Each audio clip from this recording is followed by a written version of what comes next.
যত পোড়া কপাল হলো আমার। আমার বোনেরা শহরে বিয়ে করে ওদের ভালোই দিন কাটাচ্ছে। আর এই টোনাকে দেখো, যেদিনে নদীতে মাছ পাবে সেদিন শুধু খাবার জুটবে। এত কষ্ট কি সহ্য করা যায়? আরে গিন্নি, কি হলো আবার তোমার? সকাল সকাল এত বিড়বিড় করে কি কথা বলছো?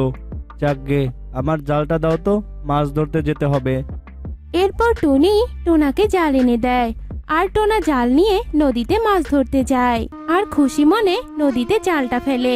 কিন্তু টোনার জালে কোনো মাছ ওঠে না। দূর, একটা তো মাছও উঠলো না। না, দেখি আরেকবার চেষ্টা করে দেখি। এ কথা বলে টোনা নদীতে আবার জাল ফেলে। এ কি, জালটা তো অনেক ভারী ভারী লাগছে। নিশ্চয়ই বড় কোনো মাছ উঠেছে। আমি বরং সাবধানে জালটা টানি। এরপর টোনা যেমনি জালটা টানতে ধরে তখনই মাঝখান থেকে জালটা ছিঁড়ে যায়। যা, এটা কোনো কাজ হলো? এবার কি হবে? যে করেই হোক, আমাকে তো মাছ ধরতেই হবে। যাই, আমি এখন বরং একটা ছিপ বানাই। ওটা দিয়েই না হয় আজ মাছ ধরবো। এরপর টোনা একটা ছিপ বানায় আর অনেক আশা নিয়ে নদীতে ছিপ ফেলে। আরে টোনা দাদা, তোমার জাল কোথায়? এ কি, তোমার হাতে তো দেখছি ছিপ। তা তুমি কি আজ ছিপ দিয়ে মাছ ধরতে এসেছো নাকি? আর বলো না শালিক, মাছ ধরতে গিয়ে জালটা ছিঁড়ে গেল, তাই এই ছিপটা বানালাম। এই ছিপটা দিয়ে যে মাছগুলো ধরবো সেগুলো নিয়ে বাজারে যাব। তা তুমি তো আজ ভালোই মাছ ধরেছো দেখছি। সে কি আর বলতে টোনা দাদা, আজ আমি অনেক মাছ ধরেছি। অনেক টাকার মাছ বিক্রি করব। আচ্ছা ঠিক আছে, তুমি না হয় মাছ ধরো, আমি বাজারে চললাম। গিয়ে আবার তাড়াতাড়ি বেশি দামে বিক্রি করতে হবে। এ কথা বলে শালিক চলে যায়। এরপর বেশ কিছুক্ষণ সময় কেটে যায়। আহ, বেশ গরম লাগছে। আজ বোধহয় আমি আর মাছ পাবো না। যাই, আজ বরং বাজার থেকে ধারে কিছু বাজার নিয়ে যাব। এরপর টোনা বাজারে চলে যায়। এ কি কালু দাদা, তোমার কাছে তো দেখছি সব শুকনো সবজি। তা এই সবজিগুলো কি দামে বিক্রি করছো কালু দাদা? হ্যাঁ হ্যাঁ টোনা দাদা, আমার কাছে এই শুকনো সবজিগুলো আছে। নিলে নাও, না নিলে তুমি চলে যাও। আর দামের কথা বলছো তো, যা দাম হয় আর অর্ধেকই না হয় দিও, কারণ এগুলো তো শুকনো। সে না হয় দেওয়া যেত, কিন্তু আমার কাছে তো একটা টাকাও নেই। তাই বলছি, সবজিগুলো যদি ধারে দিতে তাহলে অনেক ভালো হতো আর কি। যাক বাবা, অবশেষে আমি এই সবজিগুলো এই টোনা দাদার কাছেই বিক্রি করতে পারছি। এমনিতেই তো এই সবজিগুলো কেউ কিনবে না। ঠিক আছে দাদা, আমি যেহেতু তোমাকে দাদা বলে ডাকি, তাহলে নাও, এই শুকনো সবজিগুলো তুমি নিয়ে যাও। তবে সময় মতো টাকা পরিশোধ করবে কিন্তু, এই বলে দিলাম। তুমি আমায় বড্ড উপকার করলে গো। আমি সময় মতো তোমার ধার মিটিয়ে দেব। এরপর টোনা সেই শুকনো বাজারগুলো নিয়ে হতাশ হয়ে বাড়িতে ফিরে যায়। কই গো গিন্নি, কোথায় গেলে তুমি? তাড়াতাড়ি এদিকে এসো। কি গো? সে কি, তুমি এসে গেছো টোনা? তা বলছি, বাজার কি কিনে এনেছো দেখি। এই নাও বাজার টুনি, তাড়াতাড়ি করে রান্না করো তো, আমার যে অনেক খিদে পেয়েছে। এ কি টোনা, এগুলো তো দেখছি সব শুকনো সবজি। বাজার থেকে তুমি এই পচা শুকনো সবজিগুলো কিনে আনলে? হ্যাঁ, আর এ কি, তোমার হাতে ছিপ কেন? জাল কোথায় টোনা? সে আর বলো না টুনি, আমার যে পোড়া কপাল। দাঁড়াও, তোমাকে সবটা খুলে বলছি। এরপর টোনা টুনিকে সব কথা খুলে বলে। সব কথা শুনে টুনি অনেক রেগে যায়। ঘরে কোনো চাল নেই, আর এখন এসে তুমি আমাকে এগুলো শোনাচ্ছ? কোনো কিছু করার কি কোনো মুরদ আছে বলো তো তোমার? খুব তো বলেছিলে তোমাকে বিয়ে করে এই দিব সেই দিব, সবকিছু দিয়ে ভরিয়ে দেব। কোথায় গেল সেই তোমার বড় বড় কথা? আর এখন সামান্য ভাত খাওয়াতেই পারছো না। আর শোনো, তুমি যদি আমাকে খাওয়াতে না পারো তাহলে আমাকে বাপের বাড়িতে দিয়ে আসো, বুঝলে? যত সব, আমার আর ভালোই লাগে না। এভাবে বলো না গো গিন্নি, একদিন দেখবে সব ঠিক হয়ে যাবে। আজ তুমি এসব দিয়ে চালিয়ে নাও, কাল আমি এর একটা ব্যবস্থা করবই করব। এরপর টুনি শুকনো বাজারগুলো নিয়ে ঘরে চলে যায়। আর এভাবেই রাতটা কেটে সকাল হয়। আর আজও টোনা সেই ছিপটা নিয়ে নদীতে চলে যায়। এই ঈশ্বর, একটু দেখো আমি যেন আজ অনেক মাছ পাই। আজ যেন খালি হাতে ফিরতে না হয়, নইলে যে আমার কপালে দুঃখ আছে। এখন যে এই শিবটাই আমার সম্বল। এ কথা বলে টোনা নদীতে ছিপ ফেলে, আর এবারও ছিপে কোনো মাছ ওঠে না। আশেপাশে পাখিরা সবাই মাছ ধরে নিয়ে সেদিক দিয়েই যাচ্ছিল। এ দেখে টোনার অনেক মন খারাপ হয়। এরপর টোনা নদীতে আবার ছিপ ফেলে, কিন্তু এবার খালি নয়, একটা বড় মাছ ওঠে সেই ছিপে। পেয়েছি পেয়েছি আমি। উপরওয়ালা, তুমি আমার দিকে মুখ তুলে তাকিয়েছো। কদিন পরে আজ আমি একটা বড় মাছ পেলাম। যাই, এটা নিয়ে এখন বাজারে যাই। আমার যে অনেক খুশি লাগছে। টোনা যখন কথা বলছিল তখনই সেখানে এক বৃদ্ধা সুখী পায়রা আসে। বাবা টোনা, তোমায় একটা কথা বলি বাবা, তুমি কি আমায় সাহায্য করবে? আসলে আমি দুদিন থেকে না খেয়ে আছি তো। দে না বাবা, আমায় কিছু দে না। আমার না বড্ড খিদে পেয়েছে, দে না কিছু বাবা। সে না হয় বুঝলাম বুনিমা, কিন্তু আমার কাছে এই মাছটা ছাড়া তোমাকে দেওয়ার মতো তেমন আর কিছুই নেই মা। তবে না হয় মাছটাই আমাকে দে বাবা, আমি যে খিদের জ্বালা আর সহ্য করতে পারছি না। একটু দয়া কর, মাছটা আমায় দিয়ে দে, আমি বাড়ি নিয়ে যাই। চোখে পায়রার এমন অনুরোধে টোনা আর না করতে পারে না। এরপর টোনা অনেক কষ্টে পাওয়া মাছটা সুখী পায়রাকে দিয়ে দেয়। আর মাছটা নেওয়ার পর সুখী পায়রা তার ঝোলা থেকে একটা মরিচ গাছ বের করে টোনাকে দেয়। এই মরিচ গাছটা নে বাবা, এটা তোর বাসার পাশে রোপণ করবি। এই মরিচ গাছটা সব সময় তোকে ভালো ফল দেবে। এরপর সুখী পায়রা মাছটা নিয়ে সেখান থেকে চলে যায়। আর টোনাও বাসায় গিয়ে টুনিকে সব কথা খুলে বলে। সব শুনে তো টুনি অনেক রেগে যায়। কি বলছো কি? হ্যাঁ, তুমি সামান্য একটা মরিচ গাছের জন্য অত বড় একটা মাছ দিয়ে এসেছো? না, আমি আর পারবো না তোমার সাথে সংসার করতে। আমি কালকেই বাপের বাড়ি চলে যাব। তোমার মতো একটা গাধার সাথে সংসার করে আমার জীবনটাই তেজপাতা হয়ে গেল। এ কথা বলে টুনি রেগে সেখান থেকে চলে যায়। আর টোনা অসহায় হয়ে সেই মরিচের চারাটা বাসার পাশে রোপণ করে। আর সকাল হতেই টোনা বাহিরে এসে দেখে সেই মরিচ গাছটায় একটা বড় সোনার ফুলকপি ধরেছে। এ কি? এ আমি কি দেখছি? মরিচ গাছে সোনার ফুলকপি? এ তো অবাক করা ব্যাপার। গিন্নি, ও গিন্নি, কই গো, তাড়াতাড়ি এদিকে এসো। ওই গো গিন্নি। সে কি, মরিচ গাছে সোনার ফুলকপি? মুখের বুলি হারিয়ে গেল নাকি? দেখো, কালকে মরিচের সেই চারাটা আজকে কত বড় হয়েছে, আর তাতে সোনার ফুলকপিও ধরেছে। আজ থেকে আমাদের আর কোনো অভাব থাকবে না। উপরওয়ালা ওই সুখী পায়রার সাহায্যে আমাদের সব অভাব দূর করে দিল গো। এরপর টোনাটুনি সেই মরিচ গাছের সোনার ফুলকপি বিক্রি করে অনেক বড়লোক হয়ে যায়। তো বন্ধুরা, আজকে আমাদের গল্পটি তোমাদের কাছে কেমন লেগেছে তা কমেন্টে জানাতে ভুলো না কিন্তু।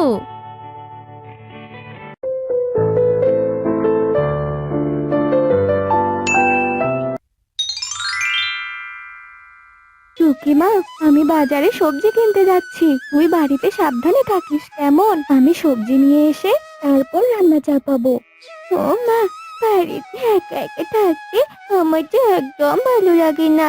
আমিও তোমার সাথে বাজারে যেতে চাই মা, নিয়ে চলো না আমাকে।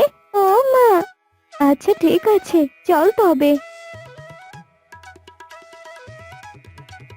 টুনি আর টুকি বাজারের দিকে উড়তে থাকে। বাজারে ঢুকেই ওরা মামে একটি পুতুলের দোকানের সামন দিয়ে যাচ্ছিল। পুতুল দেখে টুকি বলে ওঠে, মা, ও মা, দেখো মা, কত সুন্দর সুন্দর পুতুল মা। ও মা, আমি একটা পুতুল নেব মা, আমাকে একটা পুতুল কিনে দাও না মা, আমি বাড়িতে অনেক মজা করে খেলবো। ও মা। টুকি, অত জেদ করিস না মা, আমার কাছে যে এখনো তো টাকা নেই। একে তো তোর বাবা মারা যাওয়ার পর একটা কাজও পাইনি, সংসারটা অনেক কষ্ট করে আমাকে চালাতে হচ্ছে। জেদ করিস না সোনা, চল এখান থেকে, আমি না হয় অন্যদিন তোকে পুতুল কিনে দেব। না না না, আমি আজকে পুতুল চাই, মানে আমাকে আজকে পুতুল কিনে দিতে হবে। আমি আজকে পুতুল ছাড়া বাড়িতে যাব না মা, বাবাই ভালো ছিল, আমাকে একদম ভালোবাসো না তুমি। দাদা, একটা পুতুলের দাম কত করে? একটা পুতুলের দাম 100 টাকা করে। দাদা, আমরা অনেক গরিব, 100 টাকার কম রাখা যায় না? না না, কম রাখা যাবে না।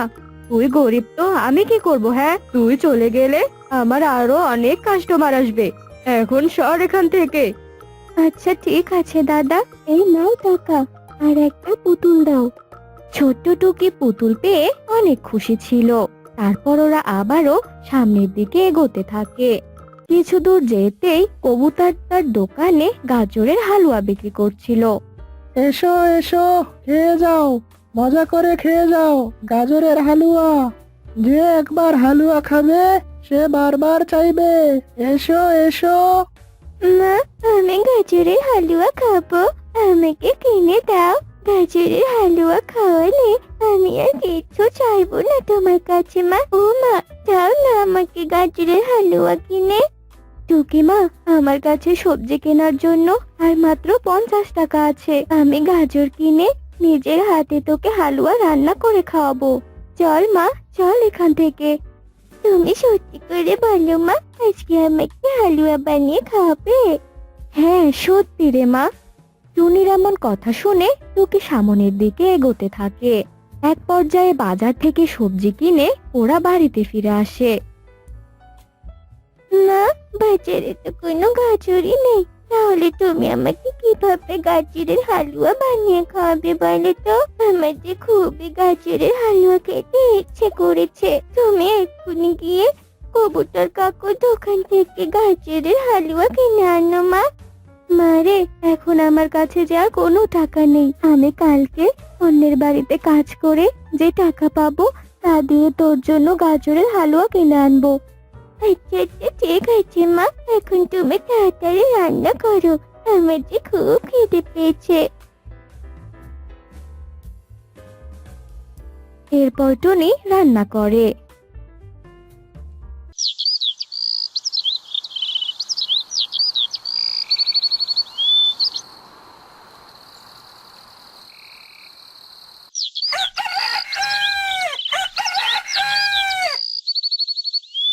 পরের দিন সকালে টুনি কাজের জন্য বেরিয়ে পড়ে।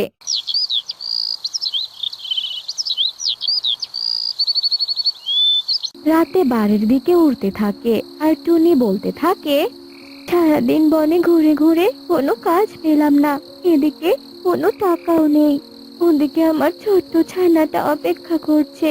এখন কি দিয়ে ওর জন্য গাজরের হালুয়া কিনে নিয়ে যাব? সত্যি আমি মানবের কলঙ্ক। সামান্য গাজরের হালুয়া আমি আমার মেয়েকে খাওয়াতে পারছি না। এখন আমি কোন মুখ নিয়ে আমার মেয়েটার সামনে গিয়ে দাঁড়াবো? কে কে ওখানে কান্না করছো? আমি আমি কান্না করছি।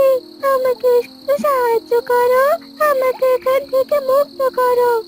আমি তোমাকে কি করে সাহায্য করব বলো তো? আমি তো তোমাকে এখনো খুঁজেই পাইনি।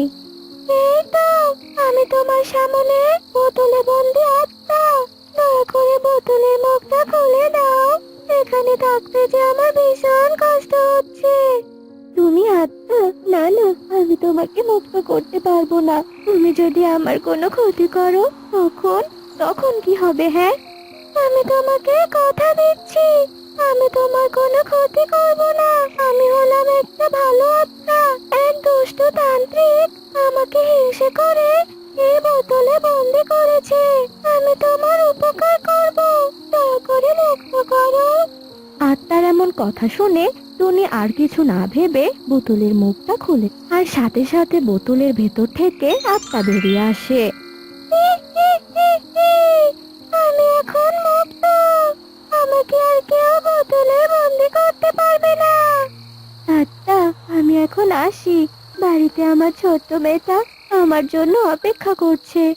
তুমি আমার কাছ থেকে উপহার না নিয়ে চলে যাবে? তা তো হবে না। বলো, তোমার একটা ইচ্ছের কথা বলো। তুমি যা বলবে আমি তাই পূরণ করব। তুমি যখন আমাকে উপহার দেবে তাহলে ঠিক আছে। আমার ছোট্ট মেয়েটা গাজরের হালুয়া খেতে চেয়েছে, তুমি বরং আমাকে কিছু গাজরের হালুয়া এনে দাও। টুনির কথা শেষ হতে না হতেই আত্মা জাদু দিয়ে কিছু গাজরের হালুয়া আর কিছু গাজরের বীজ প্রকট করে, আর সব টুনিকে দিয়ে বলে, এই হলো গাজরের হালুয়া, আর এই হলো গাজরের বীজ। এগুলো হলো জাদুর গাজরের বীজ। এগুলো জমিতে রোপণ করলে এর গাজর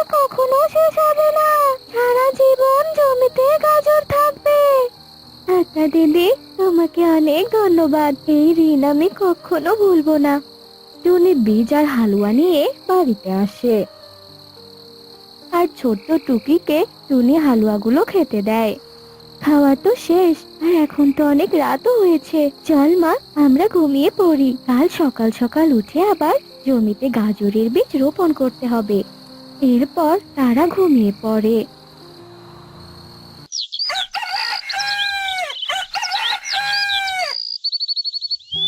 পরের দিন সকালে টুনি তার জমি চাষ করে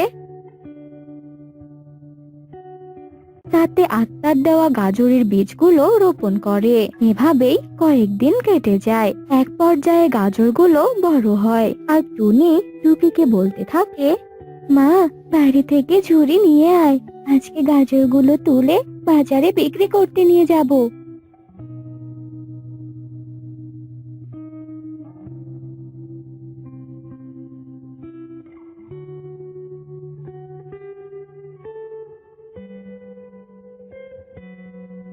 টুকি মা, তুই বাড়িতে যা, আমি গাজরগুলো বিক্রি করে আসছি, কেমন? নিয়ে যাও, নিয়ে যাও, টাটকা টাটকা গাজর নিয়ে যাও। দাদারা, দিদিরা, এসো এসো, গাজর নিয়ে যাও। এই টুনি, আমাকে 5 কেজি গাজর দে তো, আমি গাজরের হালুয়া বানাবো। আর এই নে টাকা। কবুতর টাকা দিয়ে গাজর নিয়ে চলে যায়। এভাবেই একে একে সব গাজর বিক্রি করে টুনি বাড়ি ফিরে আসে। এভাবে আরো কয়েকদিন কেটে যায়। টুনি তার গাজর বিক্রি করে অনেক ধনী হয়। টুনির এমন উন্নতি দেখে যজ্ঞ কাক আর কণিকা কাকের অনেক হিংসে হয়। আরে যজ্ঞ, তুমি এইখানে বসে আছো, ওইদিকে টুনি ওর গাজর বিক্রি করে অনেক ধনী হচ্ছে। তুমি যে কোনো কাজের নাও সেটা আমার জানা হয়ে গেছে। বসে থাকবো না তো কি কাজ করব বলো? তুমি তো জানোই আমার কোনো কাজ করতে ভালো লাগে না। কাজ করতে ভালো না লাগলেও চলবে, কিন্তু চুরি করতেই হবে। টুনির জমির গাজর তোমাকে চুরি করতেই হবে। আজ রাতে তুমি আর আমি দুজনেই টুনির জমির সব গাজর চুরি করে আনবো, আর সেইগুলো আমরা চুরি করে আনে বাজারে বিক্রি করে ধনী হয়ে যাব, বুঝেছো? হ্যাঁ, বুঝেছি।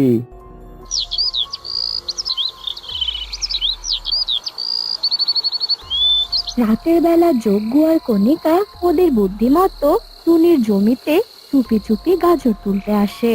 যজ্ঞ আর কণিকা যে জায়গা থেকে গাজর তোলে সেই জায়গায় আরো নতুন গাজর জন্ম নিতে থাকে। এটা দেখে যজ্ঞ কণিকা অবাক হয়ে যায়।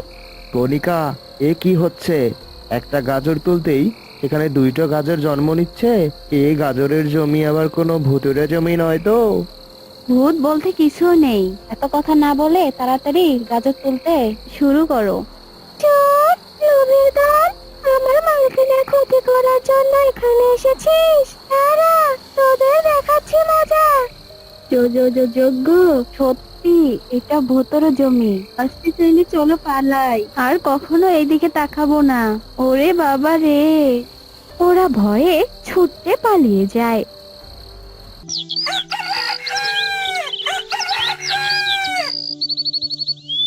আর টুনি তার জমির গাজর বিক্রি করে অনেক সুখে দিন কাটাতে থাকে।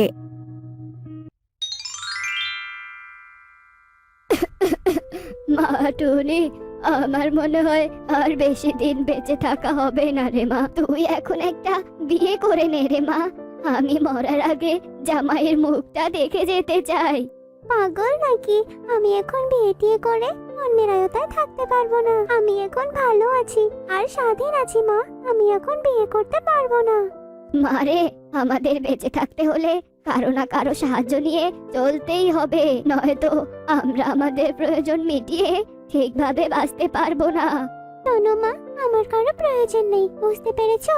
আমি একাই চলতে পারবো। মা, মা, এ কি হলো তোমার? ওঠো না মা, মা, ওঠো, কথা বলো। মারে, এখন যে আমার শরীরটা আর ভালো যাচ্ছে না, আমার মনে হচ্ছে এখন ডাক্তারের কাছে যেতে হতে পারে। না না মা, ডাক্তারের সাহায্য নিতে হবে না। তুমি বাড়িতেই থাকো, আমি তোমার জন্য ঔষধ বানিয়ে নিয়ে আসছি। তুমি যদি আমার বানানো ঔষধ খাও তাহলে দেখবে তুমি একদম সুস্থ হয়ে যাবে। এরপর টুনি এক মুহূর্ত বাড়িতে দেরি না করে মায়ের ঔষধ বানানোর জন্য জঙ্গলে বেরিয়ে পড়ে। ওই তো কিছু ঔষধি গাছ, আমি বরং পাতাগুলো তুলে নিয়ে যেতে থাকি। এরপর টুনি গাছের পাতাগুলো ছিঁড়ে নিয়ে বাড়ি দিকে চলে যায় আর সেই পাতাগুলো বেটে ঔষধ বানাতে থাকে।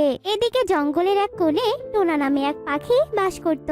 তার একটা পোষা কুকুর আর ইঁদুর ছিল। তোদের বুঝি অনেক খিদে লেগেছে তাই না রে? এই নে কুকুর, তোর জন্য আমি রুটি এনেছি, আর ইঁদুর তোর জন্য আমি কিছু দানা এনেছি। এবার তোরা দুজন খেয়ে নে। এ কি ইঁদুর, তুই আমার খাবার কেন কেড়ে নিলি? আমি তো তোর খাবার কেড়ে নেইনি। আরে বোকা শোন, আমি তো তোর ভালোর জন্যই তোর খাবারগুলো কেড়ে নিয়েছি।